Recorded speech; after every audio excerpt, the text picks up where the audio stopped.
Hey everybody, Scott here. I hope you had a great holiday season. We're at the end of January, getting back into the swing of things, and I wanted to go over my 2 photography resolutions for 2025.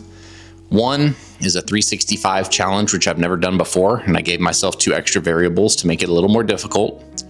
And the other is a challenge of locking down my wallet and not buying any more lenses or any more camera bodies in 2025. We're going to work with what we've got on the table right here behind me.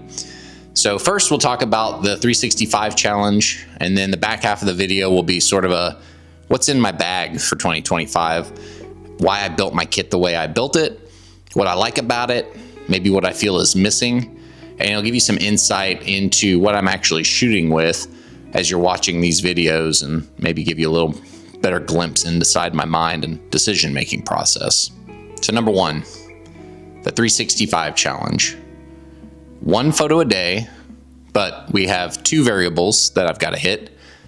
Every photo has to be a straight out of the camera JPEG. So if you've watched this channel a little bit, you've seen me posting JPEG recipes and picture profiles and Lightroom presets, and you might have figured out by now that I'm working on getting my straight out of camera files really good, or at least to a base point where they can be a one-click edit with a Lightroom preset that I've made that go on top of that out of camera JPEG. So this holds me accountable in 2025, kind of put my money where my mouth is. I've been putting a lot of work into both Nikon and Fuji JPEG output. And over the course of this year, I'm going to be refining those recipes, those film simulations, those Nikon picture controls, because I need to, if I have any chance of making anything good this year, given the restraint that these photos have to be straight out of the camera. If you're interested in following along, I've got a blog entry up on my website. It's linked down in the description of this video, and every day I'm posting a new photo that's straight out of camera. The second constraint is that at least half of the photos this year have to be manually focused. Now, it can be an autofocus lens just set to manual focus, or it can be a manual focus lens. And my intention of giving myself this constraint was I have a growing collection of manual focus lenses that I need practice with. So what better way to do this? Now, what I'm finding is that I'm definitely having to slow down. I'm having to think about how far behind I already am in terms of manual focus shots to autofocus shots, and I am behind after, 2/3 of the first month. So it's going to require some actual work on my part to get out there with a manual focus lens and make good images. I'm also finding that I'm a little less free in my work when I have to think about balancing straight out of camera, manual focus, autofocus. It's making me really intentional. And that was really part of the plan, was to dive into some intentionality this year. But man, it is making me lock in knowing that I have no room for editing. The only asterisk to all of this is I am allowing myself to crop the image in post. That's it. No exposure tweaks, no softening, no sharpening, no this, no that, just cropping. So in addition to updating my blog daily, I'll be making some YouTube videos chronicling either the months or the quarter this year and give you guys an update as to how it's going. You can kind of see my progress and maybe see my intentionality improving as we go through the year. Wintertime is always tough. Some days you can't get out of the house. Some days it's really cold or really gray or really dark outside. So I've already had to start being pretty creative with what I'm doing to get output every single day. I'm looking forward to the rest of this year, the challenges that these constraints are putting upon my photographic vision and output. I'm not stopping the other photography that I'm doing. This is just one extra piece every single day to keep me active, to keep me accountable, and to keep my skills sharp. The second part of all of this is no new gear in 2025. No new camera bodies, no new camera lenses. If I can't make a world-class shot with the stuff that's on the table behind me, I'm out of photography. I'm hanging up the boots. I can't hang anymore. It just is what it is. I've assembled some really nice kits here for a variety of use cases, and I'm finding that there's really not much need for much else in my kit at this point. So let's go through it. So starting off, we've got the Nikon kit. I'm actually filming this on a Nikon ZF with the 40 f2 little pancake plastic lens, which has really become my primary setup for YouTube. I didn't have very lofty expectations for this camera in any regard, but it's really been excellent for YouTube production, A video, B video, and stills. But in the Z Kit, this is my kind of one and done lens. I bought it at launch. It's the 24-120 f4 tele. I think it's one of the finest mid-range telephoto lenses you can buy from any company. If I was going to take one lens on a trip, this is the lens that's going into the bag. I love this lens. No plans on getting rid of this lens as long as I'm shooting Nikon. Second lens is pretty similar. It's the 100-400. Bought this lens at launch as well. I use this for birding, for wildlife. The reproduction rate is really nice. For pseudo macros, you can shoot it wide open at 400 millimeters and get some very detailed, very close-up shots thanks to the generous minimum focus distance of this lens. So this is another one I bought at launch, and these two lenses get me from 24 to 560 with that teleconverter that you see there on the bottom. That's a huge range for two really good lenses, and if I had to get rid of everything else, I would just pare down to these two lenses. We've got the Z9, and we've got an F-mount 60 f2.8 micro. I originally bought this for film scanning. I've actually started using it for regular macro work as well. It's a fantastic macro lens. It's got really nice manual focus. Autofocus is nice, fast, quiet. It's a great lens, balances well even on the ZF with the F to Z converter there. And no complaints, great camera, great lens, main workhorse. That's the combo that makes me money when I shoot for money, which isn't super often. Here we've got the Voigtlander 35Z APO Lanthar. This is probably one of the finest lenses I've ever bought. It's great on the ZF, which is why I got it. I needed a small lens to pair with the ZF. I've used this for landscape trips. I've used it for portraits. And as long as your subject is slow enough to get away with manual focus, this is like bar none the lens that I'm picking up and putting on the ZF when I'm taking that on a out and about trip.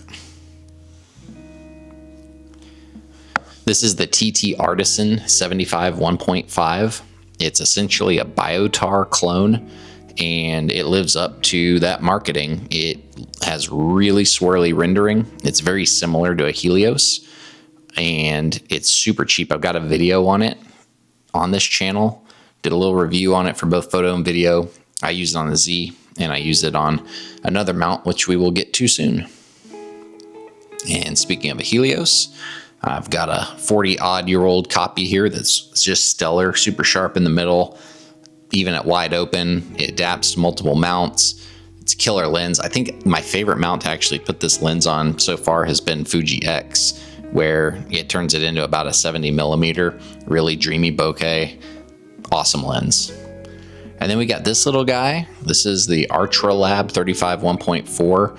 Not much to say on this one yet. I've got a video coming soon where we'll talk about it in depth. But this Nikon kit really represents my everyday kit when I'm working a job or doing a shoot, trying to get a little money on the side. This is the kit I'm reaching for. Next, we've got the Fuji GFX Kit, which I originally bought into as a dedicated landscape kit. So I picked up this 32 to 64 as a refurb from Fuji. This has been a great landscape lens. It's about a 24 to 50 full frame equivalent, which sounds a little bit limiting, and I was concerned that it would be, but overall it has proved not to be limiting at all.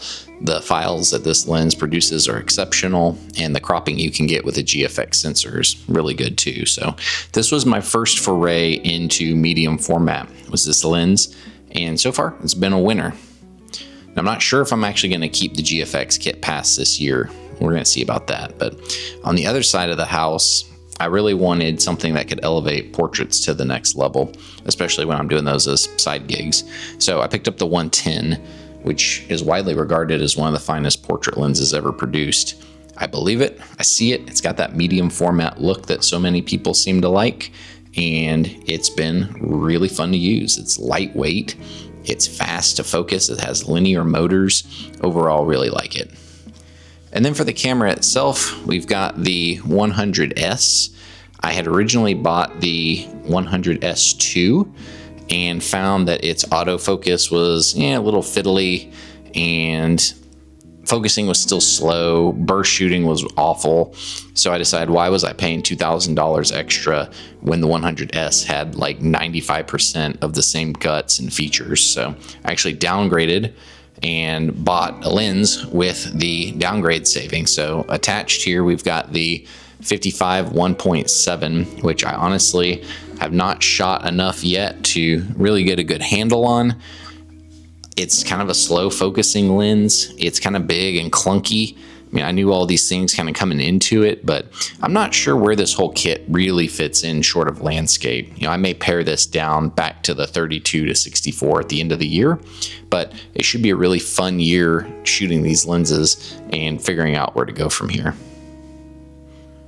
For everyday walkabout, point and shoot type shooting, this is a camera so nice I had to buy it three times. Don't tell anybody. This is the X100V from Fuji. It is, in my opinion, one of the best point and shoot cameras ever made. I think it can rival a Leica in the right hands. It is a little slow to operate at times. It is a little limited in terms of autofocus, but the way I treat this camera is basically like a 35mm film point and shoot, but with digital. I've developed a bunch of film presets for it. I really enjoy that side of the community, trying to find new ways to use this camera, get cool straight out of the camera JPEGs. It's fun to carry with me. I can get it in places I can't get any other camera that I own. So for that reason, I just keep picking this camera up. This will be the 4th year that I have a 100V around. This is actually the camera I've reached for the most this year for my photo challenge shots, but that's a little annoying because manually focusing on this camera is almost impossible. So I'm getting behind on my manual focus shots because of this camera and because I enjoy using it so much. And last but not least, my film camera section. This is my Yashica T4, which I actually just made a video on. You should go check that out if you have any interest in film point and shoots, but this is one my family enjoys using the most. It's the one I like throwing in a pocket and just having a roll of Portra or Gold 200 loaded in it at all times so we can just grab it when we're heading out the door. So you never know what kind of cool analog stuff you can capture while you're out and about. If I want a more SLR type experience, I've got the FM3A here. This is actually, I would say, the camera I'm most terrified of using. I haven't used it all that much. I bought a mint copy and I'm so scared I'm gonna ding it up and get it dirty and drop it that it hasn't really come out of my cabinet, and I'm really trying to get over that for this year. I picked up a Voigtlander 40 f2 Ultron. It's not the latest version, it's one older, and it's very thin, and it makes this just a super easy to pick up setup if I can ever muster the courage to pick it up this year. And then the final camera here is my grandfather's old Canonete, the G3 QL17, I think it's called. The batteries are almost impossible to come by. They used to use batteries with mercury. The alkaline batteries that they have for this camera are really no good. They don't last very long if you leave them in the camera. It's just one of those things that's more of a hassle to shoot than anything else. You can shoot it without a meter. I haven't been able to shoot it for a while because I had accidentally gotten the self-timer stuck, and I just recently fixed that on my own. Super happy I did that, but I haven't run a roll through it again yet. The Canonete just really isn't a camera I enjoy using all that much, nor do I enjoy its output. So it's more of a shelf piece for me at this point with sentimental value because it's been handed down through the family. So that's it. Those are my resolutions for the year. That's the gear that I'm working with. I'm really looking forward to sharing this process on both my website and YouTube for the folks that want to follow along. I'm super interested to hear about your photographic resolutions for the year. If you're participating in any photo challenges or working on personal photo projects for the year, drop them down in the comments. Let's talk about them. Let's keep each other accountable. Let's keep creating. And most importantly, just get out there and shoot. So until I see you guys, I appreciate you watching. Please like this video if you like what you saw. Consider subscribing, and I'll catch you in the next one.